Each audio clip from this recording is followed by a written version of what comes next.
નમસ્તે. નમસ્કાર. ગઈ વખતે આપણે મેષ રાશિ વિશે વાત કરી, મેષ રાશિના સ્વભાવ પ્રભાવ પ્રકૃતિ વિશે વાત કરી. આ વખતે આપણે બીજી રાશિ એટલે કે વૃષભ રાશિ વિશે વાત કરીશું. તો વૃષભ રાશિ વિશે વાત કરતાં એના વિશે તું પહેલાં દર્શકોને જણાવે એ પહેલાં આપણે બીજી એક જનરલ વાત પણ કરી લઈએ. જેમ કે જ્યોતિષ અને આયુર્વેદ એ પણ બંને એક સાથે જાય છે, કારણ કે પ્રકૃતિ સાથે તમારું ઘણી બધી વસ્તુઓ જોડાયેલી હોય છે. તો એ વિશે થોડીક વાત કરીશ. આપણે જાણીએ છીએ કે આયુર્વેદ અને જ્યોતિષ આ બંને એકબીજા સાથે ખૂબ સંકળાયેલા છે. ઓકે. કે આપણું જે શરીર છે એમાં ત્રિગુણનું બનેલું છે, ત્રિદોષ જે છે કે કફ, વાત અને પિત્ત. બરાબર. આ ત્રણ પ્રકૃતિથી આપણું શરીર બનેલું છે. હવે જે આપણી રાશિઓ છે કે જે આપણું લગ્ન છે એના પરથી આપણે નક્કી કરી શકીએ કે આપણે કઈ પ્રકૃતિ લઈને આ પૃથ્વી પર આવ્યા છીએ. જેમ કે આપણે કહીએ કે મેષ રાશિ, સિંહ રાશિ અને ધનુ રાશિ આ અગ્નિ તત્વની રાશિ છે, એમની પિત્ત પ્રકૃતિ છે. ઓકે. તો પિત્ત પ્રકૃતિ છે તો આપણે જાણીએ છીએ કે પિત્ત એટલે કે એસિડિટી જેને આપણે કહીએ છીએ. તો પિત્ત પ્રકૃતિ હોવાને લઈને આ લોકોએ શું પ્રિકોશન લેવાના છે કે વધુ પડતું મસાલેદાર, વધારે પડતું ગરમ, નોનવેજ આ બધી વસ્તુઓને અવોઇડ કરવાની છે. બરાબર. જેથી એમને જે એસિડિટીનો પ્રોબ્લેમ છે, જે પિત્તનો પ્રોબ્લેમ છે એ સોલ્વ થઈ શકે. ઓકે. હવે બીજી જે રાશિઓ છે એ છે મિથુન રાશિ, તુલા રાશિ અને કુંભ રાશિ. આ વાયુ પ્રકૃતિની રાશિ છે. ત્યાં વાત જે આપણે કહીએ જે વાતનો પ્રોબ્લેમ, એ પ્રોબ્લેમ આપણે જો તમે વાતની રિલેટેડ જે વસ્તુઓ છે એ ખાઓ છો, જેમ કે જંક ફૂડ ખાઓ છો, ફર્મેન્ટેડ વસ્તુ ખાઓ છો, વાસી વસ્તુઓ ખાઓ છો, ફ્રીઝમાં બહુ લાંબા સમય રાખેલી વસ્તુઓ ખાઓ છો, તો તમને જે વાત પ્રકૃતિ છે એમાં વધારો થઈ જશે. ઓકે. અને એને રિલેટેડ તમારે આર્થરાઇટિસને આ બધા પ્રોબ્લેમ્સ ફેસ કરવા પડે, સાંધાના દુખાવા આ બધા પ્રોબ્લેમ્સ આપણને ફેસ કરવા પડે. પછી જે રાશિઓ છે જેમ કે કર્ક રાશિ, વૃશ્ચિક રાશિ અને મીન રાશિ અને વૃષભ રાશિ, કન્યા રાશિ અને મકર રાશિ, એમની જે પ્રકૃતિ છે એ આપણને આવશે કફ પ્રકૃતિમાં. ઓકે. જળ તત્વ. જળ તત્વ. તો જે કફ પ્રકૃતિ છે આપણે એમાં જોઈએ છે કે જે ઠંડી વસ્તુઓ છે એ જો તમે વધારે એનું સેવન કરો છો, કારણ કે એમાં થશે પણ એવું જે તમે પ્રકૃતિ લઈને આવ્યા છે ને એ જ વસ્તુ તમને ખાવાનું મન થશે. એટલે આ લોકોને જે શુગર જે ના પાડે એ જ વસ્તુ ખાવાનું મન થાય. એટલે તમારે જે ઠંડી વસ્તુઓ છે, જેની તાસીર ઠંડી છે, જે ફ્રીઝની વસ્તુઓ છે, અથવા તો જે વસ્તુ તમને ઠંડક આપે શરીરમાં, એ વસ્તુથી તમારે અવોઇડ કરવાની છે. જો તમે એને આપણે એમ નથી કહેતા સાવ બંધ કરી દેવાનું છે, પણ તમારે એ રીતે ધ્યાન રાખવાનું છે કે તમારે આ વસ્તુ બને ત્યાં સુધી નથી ખાવાની. તો આ રીતે આપણને જ્યોતિષમાં આ બધી રાશિઓની પ્રકૃતિ પરથી આપણને સમજાય કે આયુર્વેદમાં જે આપણને ત્રણ દોષ કીધા છે એને કઈ રીતે આપણે બેલેન્સ કરી શકીએ. રાઈટ. પછી તમે આ ધ્યાન રાખો અને સમજીને વર્તો તો ઘણા બધા સ્વાસ્થ્યના જે બીમારીઓથી બચી શકો છો, અથવા તો એને તમે કંટ્રોલ કરી શકો એમ છો. કારણ કે જે આખું આયુર્વેદ છે ને એ ધાતુ બેઝ છે. ઓકે. એની અંદર સપ્ત ધાતુ કહેવામાં આવી છે. જેમ કે રસ, રક્ત, માંસ, મેદ, અસ્થિ, મજ્જા અને શુક્ર. ઓકે. આ રીતે 7 જે ધાતુનું આપણું શરીર બનેલું છે. જેમાં આપણે વાત કરી કે રસ, આપણું શરીર આખું ફ્લુઇડનું બનેલું છે. રસ મેક્સિમમ જળ તત્વ છે. તો એનું શું કામ છે કે આપણા દરેકે દરેક ટિશ્યુને નરિશ કરવાનું, પોષણ આપવાનું. રક્ત જે ઓક્સિજેશનની પ્રક્રિયા કરે છે આપણા શરીરમાં, અને વાઇટાલિટી છે આપણા શરીરનું રક્ત. બરાબર. લોહી. ત્રીજું જે આપણું ધાતુ છે એ છે માંસ. માંસ આપણા શરીરમાં શું કરે છે, જે આપણા ડેલિકેટ ઓર્ગન છે એનું રક્ષણ કરે છે. પછી માંસ પછી આવશે મેદ એટલે કે ફેટ્સ. ઓકે. એની પણ જરૂર છે આપણા શરીરમાં. કારણ કે એ આપણા જે શરીરના સાંધાઓ છે એમાં ઓઇલિંગનું કામ કરે છે, બરાબર. એને લુબ્રિકન્ટ કરે છે, એટલે જેથી આપણા શરીરના જે સાંધાઓ છે એને ઇઝીલી આપણે મૂવમેન્ટ કરી શકીએ. મેદ પછી આવશે અસ્થિ. અસ્થિ એટલે કે આપણું જે આખું માળખું છે, આખું જે સ્કેલેટન છે, આપણું જે સ્ટ્રક્ચર છે બોડીનું, એ આપણી અસ્થિ જે એના પર ડિપેન્ડ છે કે આપણું એને સ્ટ્રોંગ રાખવું, એ આપણે અસ્થિ પરથી કહ્યું. અસ્થિ પછી જે આવશે મજ્જા. મજ્જા જે છે એટલે કે બોન મેરો, આપણા જે હાડકાં છે એનું ફિલિંગ્સ ભરે, પ્લસ આખા આપણા જે એનર્જી જે આપણી બોડીની હોય એને આપણને આપે.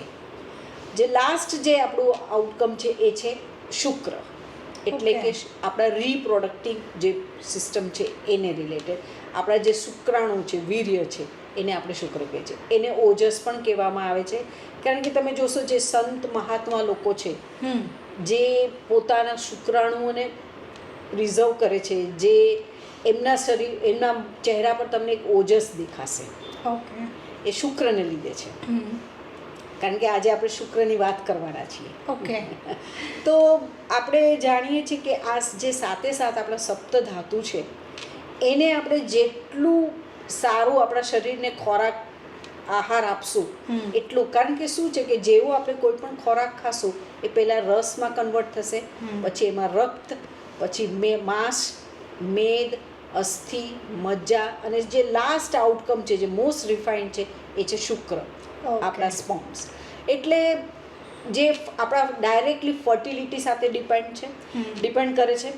તો આજકાલના જે લોકોની ખાવાની હેબિટ છે, જેમ કે soft drink, hard drink, junk food, બહારનું ખાવાનું, આ બધી વસ્તુ ખાવાથી શું થશે કે જે લોકોને ફર્ટિલિટીના પ્રોબ્લેમ્સ આવે છે, સ્પર્મની મોબિલિટીમાં, સ્પર્મ કાઉન્ટ્સમાં જે પ્રોબ્લેમ આવે છે, એ તમારા આહાર સાથે ડાયરેક્ટલી કનેક્ટેડ છે.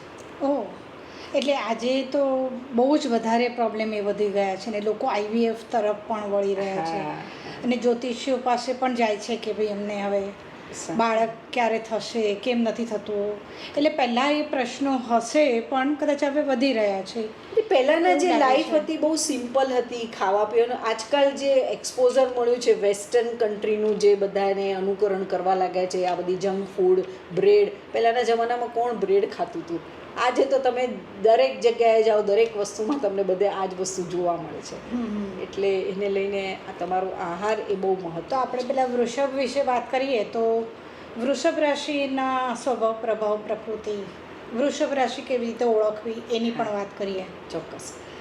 વૃષભ રાશિનો જે સિમ્બોલ છે એ છે બળદ.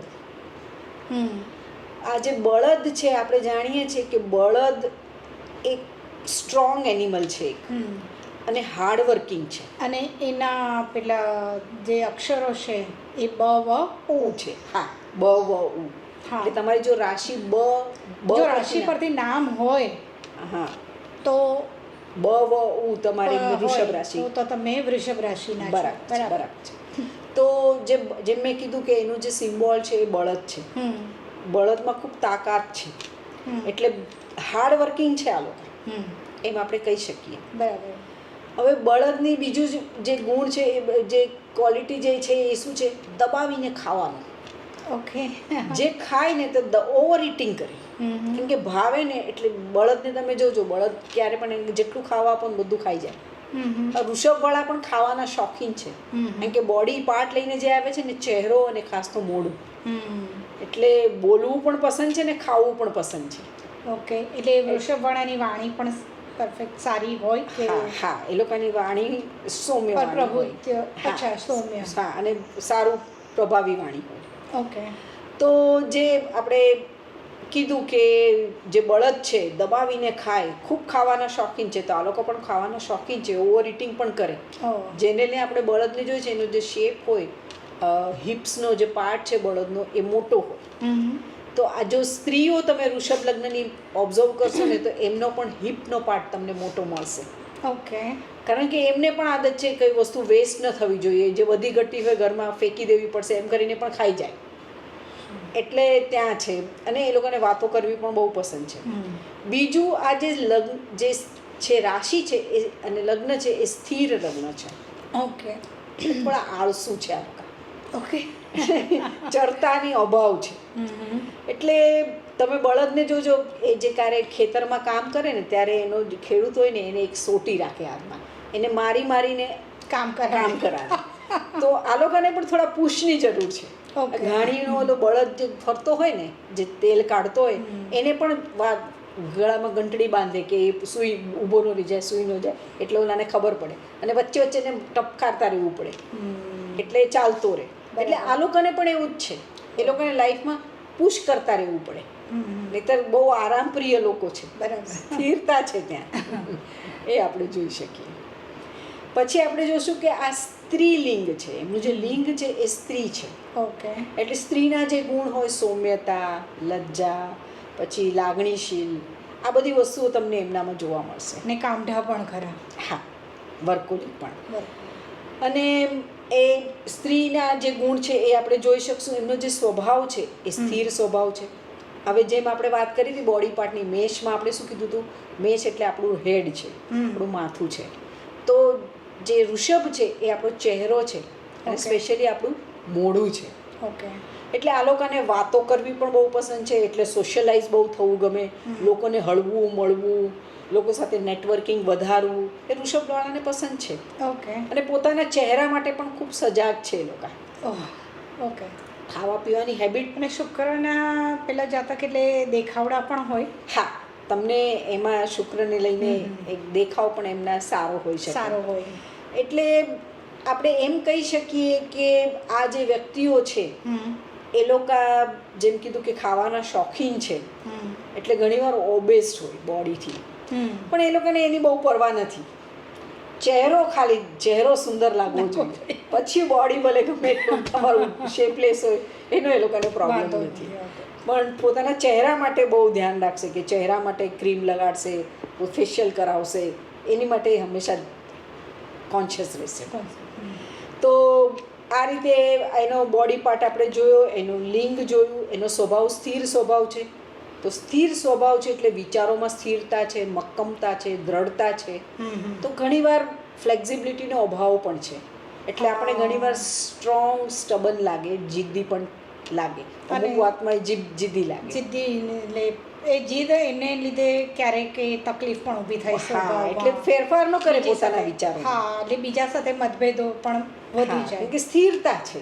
બરાબર. સ્થિરતા હોને અમુક રીતે પ્લસ માઇનસ બંનેનું છે કે તમે વસ્તુમાં તો પ્લસ માઇનસ હોય જ. તમે દ્રઢ હો તો તમે ફોકસ છો તમે કામમાં, એના ફાયદા છે. પણ સાથે સાથે પછી ઘણીવાર તમારામાં ફ્લેક્ઝિબિલિટીનો અભાવ હોય તો તમે જિદ્દી ને સ્ટબન પણ થઈ જાઓ. હા, તો એ પછી ઘણી વખત ઘરમાં તકલીફો ઊભી થતી હોય છે. બરાબર. ધારો કે પિતા એવા હોય એકદમ સ્ટબન, તો એના બાળકો સાથેના સંબંધોમાં ક્યારેક પ્રોબ્લેમ જોવા મળતો હોય છે. અને પતિ પત્ની વચ્ચે પણ જો આવી રીતે એ ઘર્ષણ થઈ શકે, ઘર્ષણ વધી શકે છે.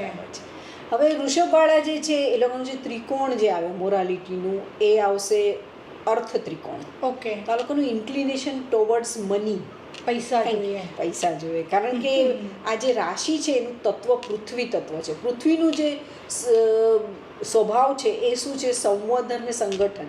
જેમ કે તમે પૃથ્વીમાં થોડા દાણા પણ ઉગાડશો કોઈ પણ અનાજના, તો એ તમને એક સાથે મબલક પાક આપે. બરાબર. તો એ પૃથ્વીનો નેચર છે, વધારવું, મલ્ટીપ્લાય કરવું. તો આ લોકોને પણ એ પસંદ છે. અને સ્પેશિયલી 2 નંબરની રાશિ જે તમારું કાળચક્ર પુરુષ કુંડલી પ્રમાણે બીજા નંબરમાં આવે છે, એટલે એ લોકોને પૈસા તરફનું ઇન્ક્લિનેશન છે. અર્થ ત્રિકોણની રાશિ છે, એટલે ભૌતિકતા તરફ, મટીરિયલિસ્ટિક તરફ, લાઈફમાં બધી વસ્તુઓ મેળવવી અને એન્જોય કરવી, આ બધું એમને પસંદ છે. કારણ કે શુક્ર એ ભોગનો પ્લેનેટ છે.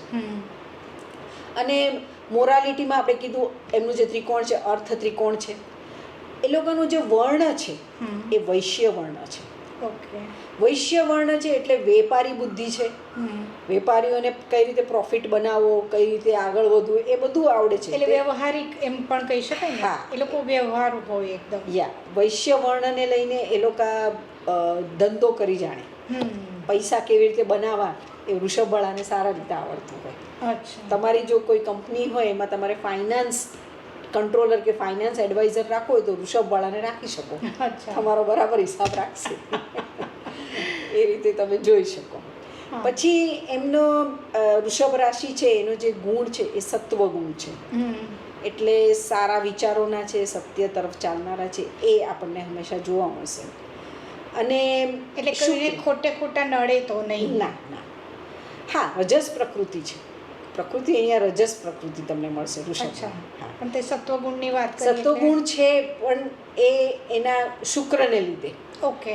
પણ એને વૃષભ રાશિ જે છે એટલે એ પણ ટીટ ફોર ટેટ. હા, એ રીતેનો એમનો વર્તન. એટલે તમે એની સાથે જેવી રીતે વર્તશો એ તમારી સામે સારી રીતે રિસ્પોન્ડ કરશે. એટલે સારી રીતે વર્તવું જોઈએ વૃષભવાળા સાથે. હવે જે શુક્ર છે ને એ પ્લેનેટ એવો છે કે એ લક્ષ્મીનો કારક છે. ઓકે. એટલે આપણે, અને એને સ્વચ્છતા પસંદ છે, હાઇજીન પસંદ છે. તમે વૃષભ રાશિના લોકો જશે ને એને તમે ગંદા ગોબરા નહીં જુઓ. એ હંમેશા પોતે પ્રેઝન્ટેબલ કેવી રીતે રહેવું, સારા કેવી રીતે દેખાવું, પોતાને એ રીતે હંમેશા આસપાસ પણ પોતાનું વાતાવરણ. શુક્રને પસંદ છે, સ્વચ્છતા પસંદ છે, હાઇજીન પસંદ છે. તો તમે જોશો કે આપણે પરફેક્ટનિસ્ટ પણ હોય કદાચ, અમુક બાબતમાં હોઈ શકે હોય. કારણ કે મેં આસપાસ 2-3 જણા વૃષભવાળા જોયા છે, એ લોકો એકદમ પરફેક્ટનિસ્ટ હોય છે આ બધી બાબતમાં. ચોખ્ખાઈની એ બાબતમાં તો છે જ. એ લોકોને જેવું તેવું ચાલતું નથી. કારણ કે આપણે કહીએ ને લક્ષ્મી નો વાસ ત્યાં જ હોય જ્યાં ચોખ્ખાઈ. એટલે cleanliness is next to godliness. એટલે પણ જ્યારે દિવાળી આવે, આપણે લક્ષ્મી પૂજન કરીએ એ પહેલાં આપણે શું કરીએ છીએ, ઘર, ઓફિસ બધું સાફ સફાઈ કરીએ. બરાબર. કારણ કે જો સાફ સફાઈ ન કરે તો લક્ષ્મી તમારે ત્યાં આવશે જ નહીં. એટલા માટે આપણે શુક્રને લક્ષ્મી કહીએ. શુક્ર એ લાઈફના કમ્ફર્ટ ને લક્ઝરી છે. ઓકે. આપણી જે પણ લાઈફમાં આપણે લાઈફને સરળતામાં જીવવા માટે જે પણ સાધનો આપણે વસાવીએ છીએ, જેમ કે એર કન્ડિશન છે, ગાડી છે, કે માઇક્રોવેવ છે, આપણા મિક્સર છે, જે આપણા કામને ઇઝી કરે એ બધી શુક્રની અંડર, જે આપણા લક્ઝરી ને કમ્ફર્ટમાં આવશે એ બધું શુક્રના અંડર આવશે. એટલે વૃષભ રાશિવાળાને કમ્ફર્ટ બહુ પસંદ છે. એ લોકો ભોગ, અને એની માટે એટલે વૈભવી અને કમ્ફર્ટ બંનેનો એ પસંદગી કરશે. શુક્ર એ ભોગનો પ્લેનેટ છે. એ અહીંયા ભોગ ભોગવવા જ આવ્યા છે. ઓકે. એને પસંદ છે આ બધી વસ્તુઓ, એમને શોખ છે બધી વસ્તુઓના. પરફ્યુમ, સારા બ્યુટી પ્રોડક્ટ્સ, પોતાને કઈ રીતે કપડાં સારા પહેરવા, પોતાને પ્રેઝન્ટેબલ રાખવું, આ બધું શુક્રને ખૂબ પસંદ છે. ઓકે. આ શુક્રની ક્વોલિટીઓ છે. શુક્રને તમારી જે વેહિકલ હોય, તમારા ઘરમાં જે કાર હોય, એના પર શુક્રનો અમલ છે. ઓકે. તો શુક્ર માટે આપણે કહી શકીએ કે એ લોકોના જે આદતો જે જોઈએ આપણે કે થોડા આળસુ છે, આરામ પ્રિય છે, તો થોડા એ લોકોએ એ વસ્તુ પર કામ કરવાનું છે, થોડા એક્ટિવનેસ લાવવાની છે. પછી આપણે કહી શકીએ કે પૈસા તરફ આકર્ષણ વધુ છે. એટલે બધી વસ્તુમાં પૈસાનું કેલ્ક્યુલેશન કરવું, મટીરિયલિસ્ટિક. યસ, મટીરિયલિસ્ટિક વધુ છે. વાત તરફ ન જાઓ તો વધારે સારું. થોડું તમારે લાઈફમાં સ્પિરિચ્યુઆલિટીને પણ તમારે સ્થાન આપવું જોઈએ, જેથી તમે વધારે એઝ એ માણસાઈ તરફ આગળ તરફ આગળ વધી શકો, તમે મટીરિયલિસ્ટિક ન બનો. આમ એ લોકો ઉદાર મનના છે. ચેરિટી, બધાને આપવું કરવું એ બધું કરશે એ લોકો, પણ એ લોકોનો પોતાનો જે ટેસ્ટ છે એમાં કોઈ બાંધછોડ નહીં. ના, એમને બધું એ રીતનું જ જોઈશે, પરફેક્ટ અને સારું. ખાવા પીવાનું એમને મેઇન જે ધ્યાન રાખવાનું છે ખાવા પીવામાં, કારણ કે ત્યાં કંટ્રોલ નથી. અને મોસ્ટલી એ લોકોને કેલેરી ફૂડ પસંદ છે. જેમ કે દૂધની આઈટમ, દૂધની મીઠાઈઓ. આ તમને આપણે કહીએ કે શ્રી કૃષ્ણ છે એ વૃષભ લગ્ન હતું. અચ્છા. અને એમની જે રાશિ હતી, એમનું જે નક્ષત્ર હતું એ રોહિણી નક્ષત્ર હતું. એટલે શુક્રથી પ્રભાવિત એમની કુંડલી હતી. એટલે એમને પણ તમે આપણે સાંભળ્યું છે દૂધ, દહીં, મિશ્રી, બટર, આ બધી વસ્તુ એમને ખૂબ પસંદ હતી અને એ પણ હેલ્ધી હતા શરીરમાં. એટલે આ લોકોને પણ આ જ બધી કેલેરીવાળી વસ્તુઓ બહુ પસંદ છે. એટલે થોડો શ્રમ કરે, થોડું એક્સરસાઇઝ કરે તો ખાવાનું ચાલે. સ્વાસ્થ્યના પ્રોબ્લેમ, કારણ કે એ લોકોને જે મેઇન પ્રોબ્લેમ જે આવશે, જે રાજ રોગ કહી શકીએ, એ છે ડાયાબિટીસ. ઓકે. કારણ કે એક તો થોડા આળસુ છે, આરામ પ્રિય છે અને કેલેરી ફૂડ ખાય છે, શરીરને બિલકુલ મહેનત આપતા નથી, એટલે શુગરના પ્રોબ્લેમ અહીંયા જોવા મળે. શુક્રનો જે અમલ છે એ હોર્મોન્સ પર બી છે. અચ્છા. એટલે જો શુક્ર તમારી કુંડલીમાં કે શુક્ર કોઈ પણ રીતે અફ્લિક્ટેડ કે પીડિત અવસ્થામાં હોય તો તમારા બોડીમાં હોર્મોન્સના પ્રોબ્લેમ્સ એને લઈને ઘણા બધા તમને પ્રોબ્લેમ્સ આવી શકે. એટલે વૃષભ રાશિની સ્ત્રીઓને આ પીસીઓડી ને આ બધા જે આપણે હોર્મોનના પ્રોબ્લેમ હા, કહીએ આવી છીએ શકે, એ yes. લોકોને વધારે હોઈ શકે. કારણ કે શક્યતા હોર્મોનલ છે, હા. જે હોર્મોન્સના જે પ્રોબ્લેમ્સ છે એ ત્યાં કદાચ આવી શકે જો એનો શુક્ર પીડિત હોય તો. ઓકે. હા, એટલે એ પાછું બહુ ડિટેલમાં વાત જતી રહી. આપણે આ જનરલ વાત કરી એમાં તો આપણે વૃષભ રાશિને બરાબર જાણી લીધી. બરાબર. એટલે હવે તમારી પાસે જો તમારી આસપાસ કોઈ વૃષભ રાશિની વ્યક્તિ હોય ને તમારો પાર્ટનર હોય તો એને ધક્કા મારીને બહાર ચાલવા મોકલો, એને વ્યાયામ કરાવો, ને તો એ ઓબેસ થઈ જવાની શક્યતા છે. અને ઓબેસિટી તો ઘણી બધી બીમારીઓને નોતરી શકે એમ છે. તો આપણે સ્વસ્થ રહીએ ને સરસ રીતે જીવન જીવીએ એની મનોકામના તો બધાને જ હોય છે ને તમે પણ સ્વસ્થ જીવો એવી અમારી પણ મનોકામના છે. તો હવે મળીશું આના પછીના એપિસોડમાં. અને દર વખતની જેમ હું તમને કહું છું કે તમને કોઈ પણ સવાલ હોય, કોઈ પણ પ્રશ્ન હોય, તમે જ્યોતિષમાં માનો છો કે નથી માનતા એ તો સેકન્ડરી થિંગ થઈ ગઈ. તમને એ વિષયના પણ કોઈ પ્રશ્ન હોય તો અમને ચોક્કસ જ પૂછી શકો છો. તમને ચોક્કસ જવાબ આપીશું. નમસ્તે.